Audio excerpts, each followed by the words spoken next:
क्या आप जानते हैं कि सिर्फ 100 ग्राम तिल से तैयार करदा दूध गाय और भैंस के दूध के मुकाबले में कुछ अहम ग़िज़ाई अज़्ज़ा में ज़्यादा भरपूर हो सकता है? लेकिन क्या इसका मतलब ये है कि तिल का दूध हर लिहाज से गाय और भैंस के दूध से बेहतर है? और अगर आपको ज़ियादतीस है, तो इन तीनों में से आपके लिए कौन सा दूध बेहतर इंतखाब हो सकता है? अस्सलाम वालेकुम दोस्तों।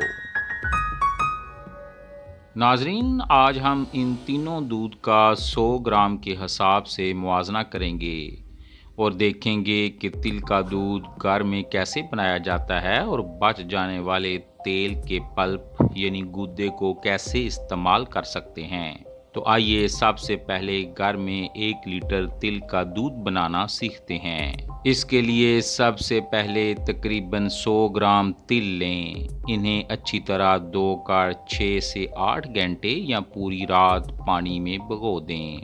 अगले दिन पानी निकालकर तिलों को दोबारा धो लें।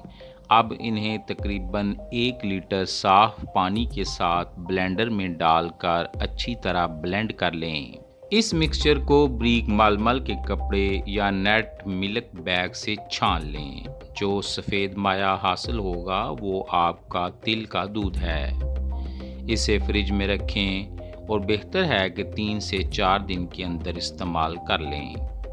इस्तेमाल से पहले इसे अच्छी तरह हिला लें, क्योंकि तिल के कुदरती ज़रात नीचे बैठ सकते हैं। नाज़रीन, अब आते हैं मुआवज़ा की तरफ। 100 ग्राम तिल के दूध में तकरीबन 50 से 55 कैलोरीज हो सकती हैं, जबकि गाय के दूध में तकरीबन 62 कैलोरीज और भैंस के दूध में तकरीबन 99 कैलोरीज होती हैं।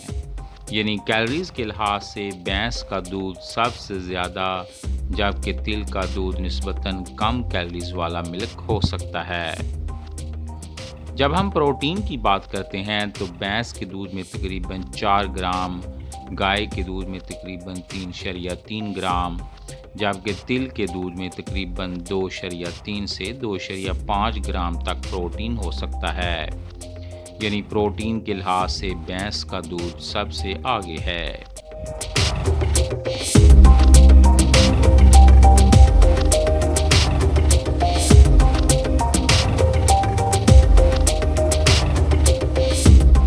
फैट्स को देखें तो भैंस के दूध में तकरीबन 7.5 ग्राम, गाय के दूध में तकरीबन 3.3 ग्राम, जबकि तिल के दूध में तकरीबन 4 से 5.5 ग्राम चिकनाई हो सकती है। लेकिन यहाँ सिर्फ चिकनाई की मकदार नहीं, बल्कि इसकी किस्म भी अहम है। तिल में ज़्यादातर नॉन सैचुरेटेड फैट्स पाई जाती हैं, जबकि दूध में सैचुरेटेड फैट्स का हिस्सा ज़्यादा होता है। कार्बोहाइड्रेट्स की बात करें, जो कि ज़ियादतीस के मरीज़ों के लिए ख़ास तौर पर अहम हैं। तिल के दूध में आम तौर पर तकरीबन 2 से 3 ग्राम कार्बोहाइड्रेट्स पाए जाते हैं। गाय के दूध में तकरीबन 4.7 ग्राम, जबकि भैंस के दूध में तकरीबन 4.4 ग्राम कार्बोहाइड्रेट्स होते हैं। यानी गाय और भैंस के दूध में ये कार्बोहाइड्रेट्स ज़्यादातर लैक्टोज की शक्ल में होते हैं, जबकि तिल का दूध कुदरती तौर पर लैक्टोज से पाक होता है। कैल्शियम को देखें तो तिल सबसे ज़्यादा दिलचस्प हो जाते हैं। गाय के दूध में तकरीबन 112 मिलीग्राम कैल्शियम और भैंस के दूध में तकरीबन 191 मिलीग्राम कैल्शियम फी 100 ग्राम होता है।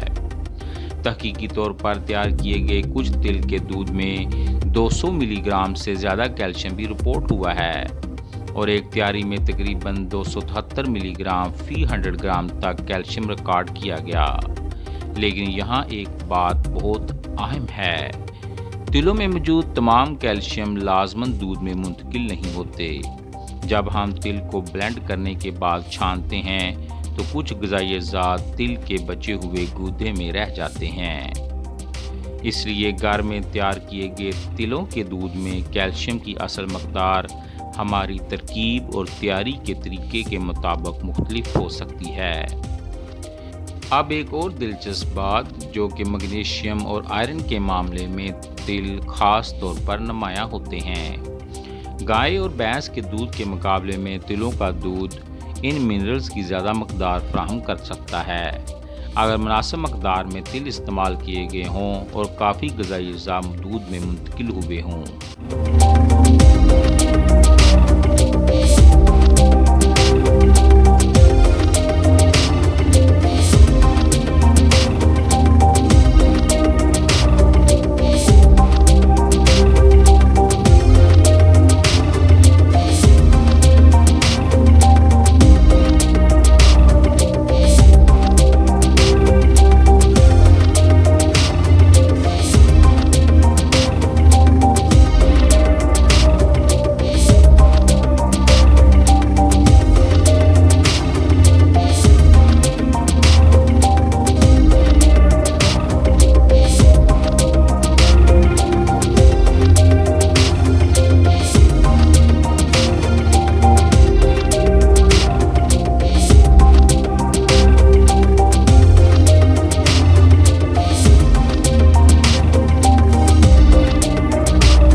तिलों का दूध एक पौधों से हासिल होने वाला मशरूब है, इसलिए इसमें लैक्टोज और कोलेस्ट्रॉल नहीं होता।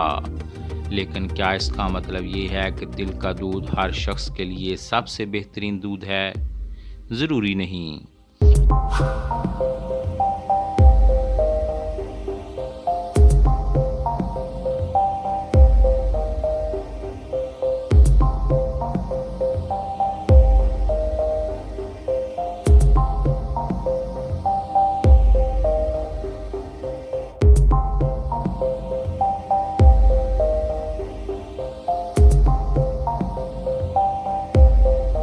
अगर आपकी तरजीह ज़्यादा प्रोटीन है तो भैंस का दूध बेहतर इंतखाब हो सकता है। अगर आप एक मतवाज़न डेयरी दूध चाहते हैं जिसमें प्रोटीन और कैल्शियम मुनासिब मकदार में हों और भैंस के दूध के मुकाबले में कैलोरीज कम हों तो गाय का दूध एक अच्छा ऑप्शन है।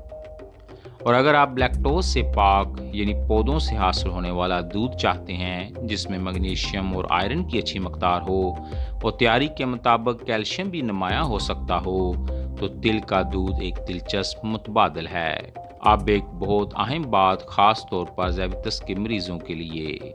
नाजरीन, किसी भी दूध को सिर्फ इस बुनियाद पर बेहतरीन ना समझें कि इसमें एक ग़िज़ाई जुज़ ज़्यादा होते हैं। आपको कैलोरीज, कार्बोहाइड्रेट्स, इस्तेमाल की मकदार और अपनी पूरी खुराक पर भी तवज्जो देनी चाहिए। और अगर आप तिल का दूध बनाते हैं तो इसे छानने के बाद बच जाने वाले तिल के गूदे यानी पल्प को हरगिज़ ज़ाया मत करें। इस गूदे में फाइबर, प्रोटीन, चिकनाई और कुछ मिनरल्स बाकी रह जाते हैं। आप इसे रोटी के आटे में थोड़ी मकदार में शामिल कर सकते हैं, बेसन के साथ मिलाकर चिल्ला बना सकते हैं या दाल और सब्ज़ी में शामिल कर सकते हैं।